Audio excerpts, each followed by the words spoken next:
Exactly या जमिनीचा व्यवहार हा निलेश मगर जे उपमहापौर होते पुण्याचे, त्यांनी पॉवर ऑफ अटॉर्नी कोणाकडनं घेतली होती, तर ज्यांची नावं इतर हक्कात म्हणजे कुळ म्हणून लागली होती अशा लोकांकडनं त्यांनी, ही कसं असतं तर ही मला आता कळलेली त्यांची मोडस ऑपरेंडी आहे. एका सिनियर महसूल विभागाच्या अधिकाऱ्याकडनं मी हे कन्फर्म केलं की त्याचा अर्थच असा आहे की हे सगळे जण अशा मोठ्या जमिनी असल्या की त्यांच्या माणसा थ्रू अडकवली जाते, पण त्यांची सत्ता 2018 मध्ये नव्हती. तिथे पालकमंत्री तेव्हा गिरीश बापट होते आणि काही काळ प्रेसिडेंट्स रूल होता, म्हणूनच तिथे तेव्हा हा व्यवहार पूर्ण केला नाही, ती जमीन अडकवून ठेवली. आता तर थेट सत्ता त्यांची पालकमंत्री ते म्हणून थेट मुलाच्या नावावर घेण्याची हिम्मत झालेली आहे असं या डॉक्युमेंटवरनं दिसतंय. आताच्या घटकेला हा जर आपण बघितला, हा तोच 7/12 ज्याच्यावर मुंबई सरकार लिहिलेलं आहे. याच्यात एक ओळ म्हणजे खरंच कमालीची आहे, ती अशी की सदर इसम दुय्यम निबंधक यांच्या ओळखीचा असून दस्तावेज करून देणाऱ्यांना व्यक्तिशः ओळखतात व त्यांची ओळख दाखवतात. म्हणजे दुय्यम निबंधक सुद्धा यांना व्यक्तिशः ओळखतो अशी एक टिप्पणी मी हायलाइट करून ठेवली आहे. ही टिप्पणी सुद्धा याच्यात आहे. म्हणजे सगळ्यांना सगळं माहिती असतं, कोण राजकारणी कुठली जमीन अडकवतो, ती त्यांची सत्ता आल्यावर कशी मिळवली जाते याचं हे धडधडीत उदाहरण आहे. हे कागद सुद्धा मी खारगे समितीला देणार आहे आणि आता याच्यातला रोल पार्थ अमेडिया नंतर आता अजित पवारांवर पण आला पाहिजे, कारण हेच ते निलेश मगर जे तिथले उपमहापौर होते, ज्यांची मगरपट्टा नावाची जी मोठी तिथे हे आहे पुण्याला मगरपट्टा कन्स्ट्रक्शनचे हे डायरेक्टर आहेत आणि काय काय आहे त्याच्या मागचं ते हळूहळू सगळे खुलासे होतीलच. आत्ताच्या घटकेला हे सगळ्यात मोठा पुरावा आहे की अजित पवार यांच्याच पक्षाची किंवा त्यांचीच लक्ष, त्यांचं नजर ही या जमिनीवर 2018 पासून होती आणि हे केलेला पॉवर ऑफ अटॉर्नी ज्याच्यात सगळेच्या सगळे त्यांचे जे राईट्स होते ते या पक्षांनी त्यांच्याकडे घेऊन ठेवलेले होते.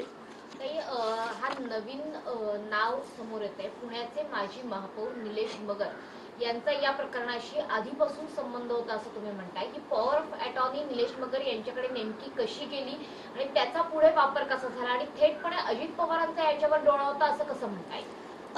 निलेश मगर हे अजित पवार गटाचे उपमहापौर होते, त्यानंतर ते शरद पवार गटात गेले, पुन्हा ते अजित पवार गटात आले.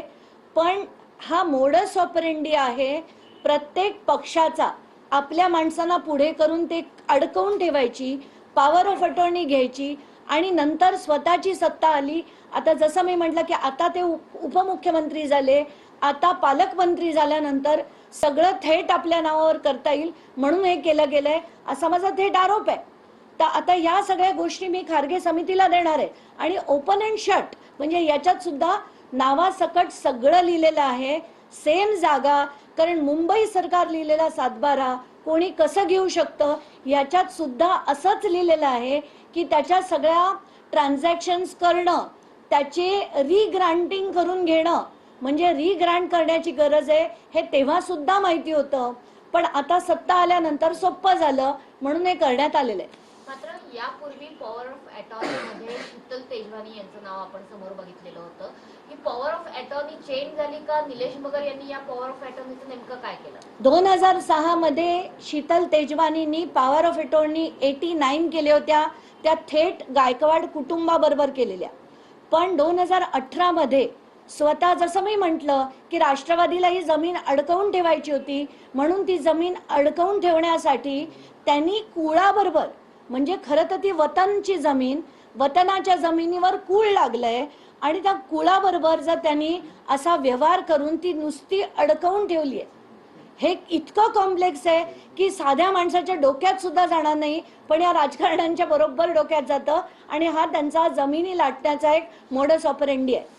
निलेश मगर यांचे बाकीचे पण कारनामे आहेत असं तुम्ही म्हणताय. निलेश मगर हे मोठं प्रस्थ आहे, ज्या पद्धतीने मगरपट्टा सिटीचं तुम्ही नाव घेता आहात. त्यांनी या सगळ्या प्रकरणातला त्यांचा रोल अजित पवारांच्या फेवरमध्ये झुकावा असे काही प्रयत्न केलेत का? ते कसे केलेत? आत्ताच्या घटकेला मी जसं म्हटलं की मी एक एक एक एक खुलासे करत जाईन. आत्ताच्या घटकेला हा खुलासा पहिला, याच्यानंतर इतर किती काय काय त्यांनी केलं याच्या हळूहळू खुलासे होतील.